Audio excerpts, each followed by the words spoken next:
供養の依頼。大間が時様、はじめまして。突然のご連絡失礼いたします。私は市に住むというものです。御社のご活躍を知人から紹介していただき、私が管理している家の供養をお願いしたく連絡をいたしました。その家は現在無人で、今まで私が供養のために定期的に家に立ち入り管理してまいりましたが、体がダメになってしまったので管理も難しく、代わりにお願いしたく思っております。まずは供養の内容をご確認いただき、謝礼のご相談をさせていただけたらと思います。供養の方法と注意事項をまとめましたので、ご確認のほどよろしくお願いいたします。このメールに記された供養の内容はとても奇妙なもので、意図が全くわからないものでした。供養の手順は10工程に分かれており、それぞれに注意事項が追記されていました。にわかには信じがたい内容です。半信半疑でしたが、好奇心に勝てず、撮影許可の代わりに報酬はなしという条件にて依頼を受けました。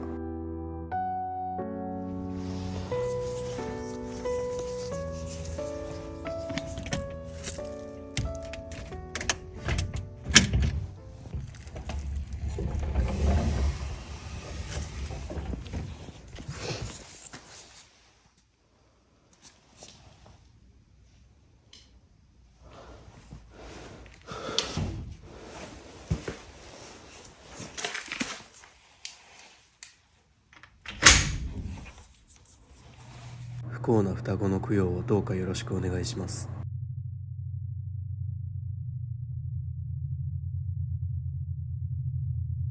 注意事項。家に入ったら必ず鍵をかけてください。邪魔者が入るのを防ぐ。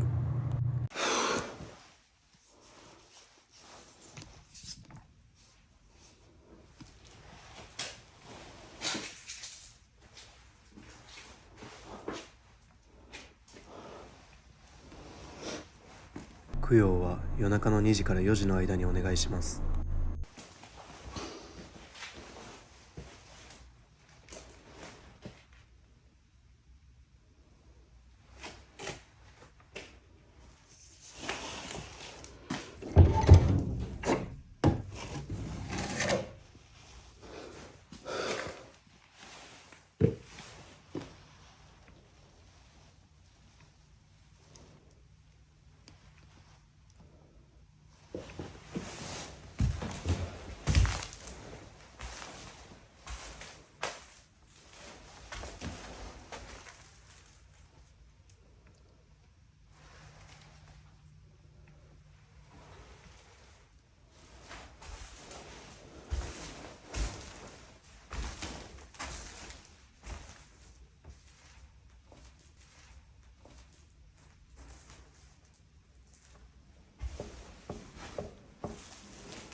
供養はなるべくお静かにお願いします。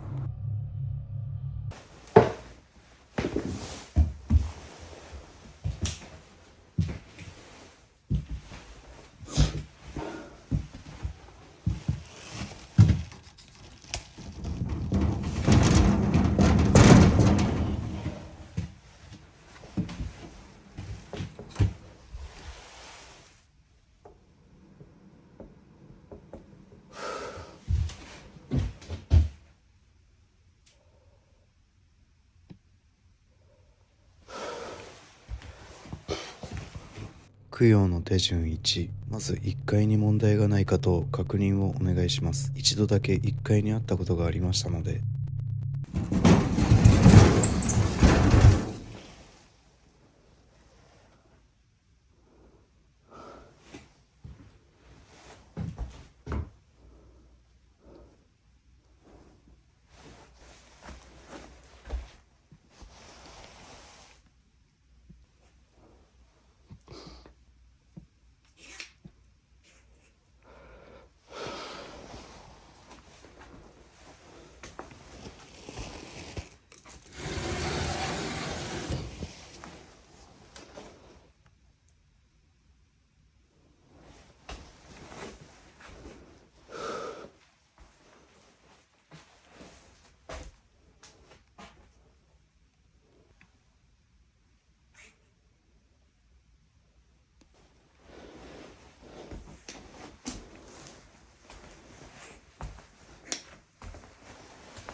供養の手順に、扉のお札を剥がして少し待機してください。その際、扉から目を離さないでください。中から何か聞こえたら中止してすぐに家から出てください。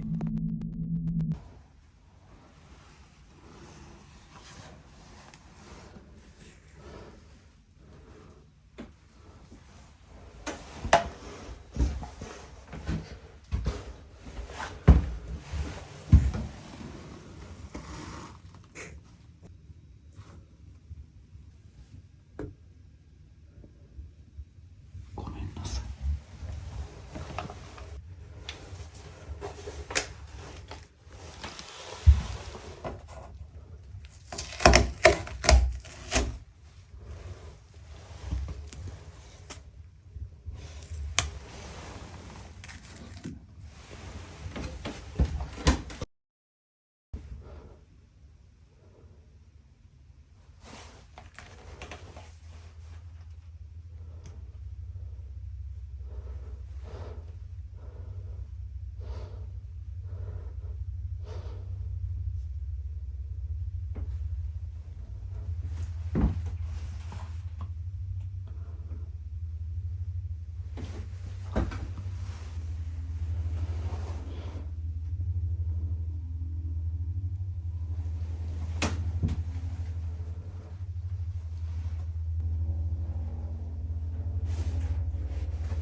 供養の手順3、2階のどこかに双子の姉妹がいるので探してください。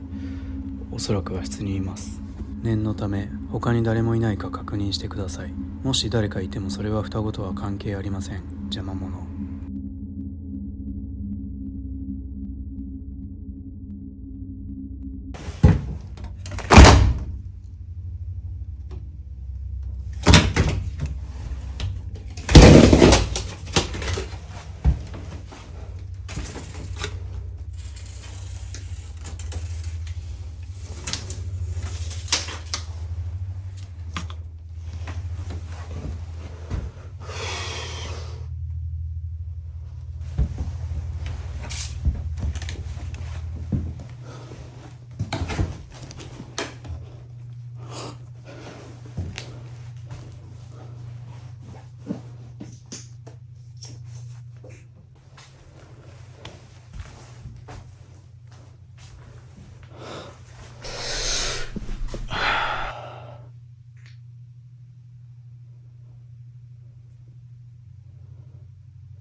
供養の手順4、双子が変になっていないか確認してください。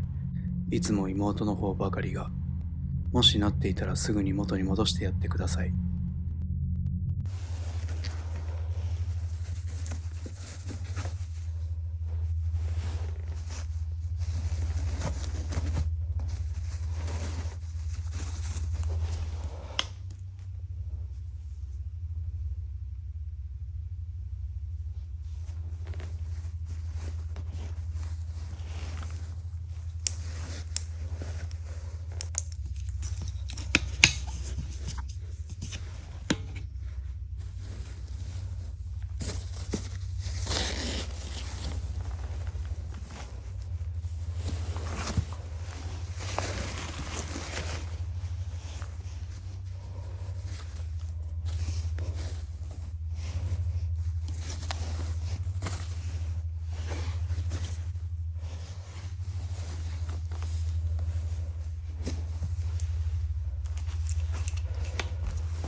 供養の手順5、奥の棚の中にある線香を焚いてください。写真立てはそのままでお願いします。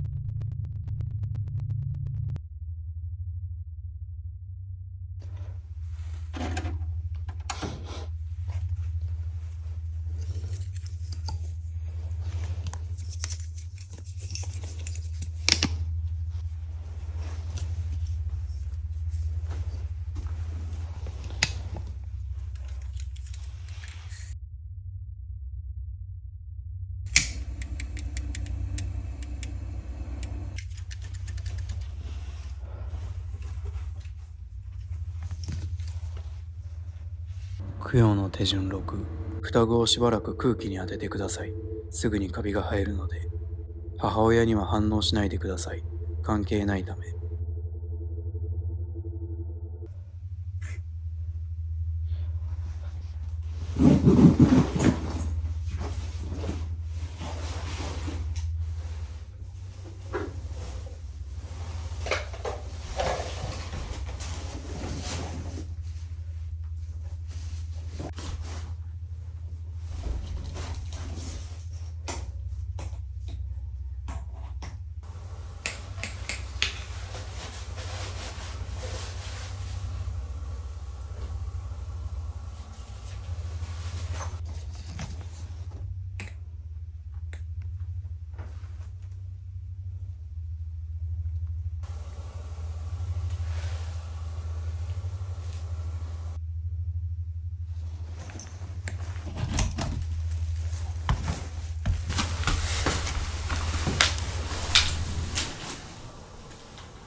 供養の手順7、十分に空気を吸わせたら双子を奥の棚の中に隠してください。母親、邪魔者には反応しないでください。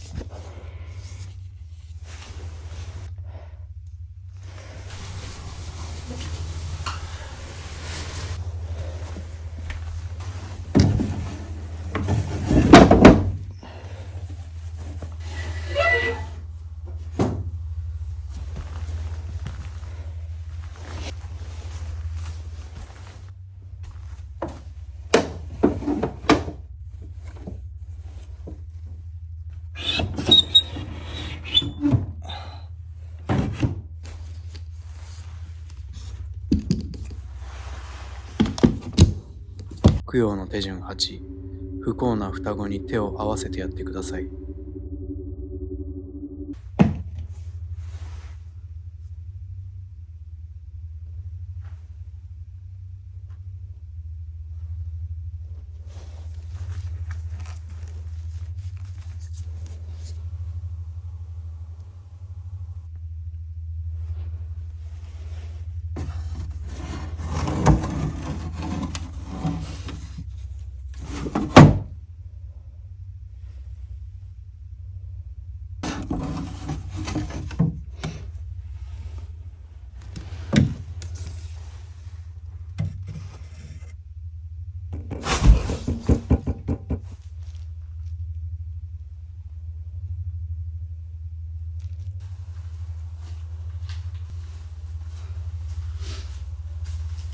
供養の手順9、供養が終わったら証拠の写真をお願いします。2階全体と双子の棚数枚を。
お払いに行ってください。依頼者から私自身のお払い代名目で10万円の謝礼を支払う旨の申し出がありましたが、丁重にお断りしました。供養は誰が何の目的で行っているものなのか、母親、邪魔者とは誰なのか、と依頼者に対し、今回の供養についていくつかの疑問を投げかけましたが、自分も人から頼まれてやっていただけで、詳しいことは何も知らないとの返答が繰り返されるばかりでした。供養の内容も自分が作ったわけではなく、元からあるもので、依頼者も供養のたびにお払い代10万円を受け取っていたとのことです。供養の手順10はもともと記載されていたが、我々に依頼した人物が自分の身を守るためにわざと消して我々に依頼してきたのではないだろうか。そうすることで自分につく何かを我々になすりつけようとしたのではないか。もしそうだとしたら、執拗にお払いを進めてきた理由も納得がいく。関係があるかは不明ですが、この数日後、私、ヒロの実の母親から深夜に一度だけ無言電話がかかってきました。身長を確認しましたが、母親は記憶にないとのことでした。それ以降特に変わったことはありません。お払いにも行っていません。何か知っている方はご連絡ください。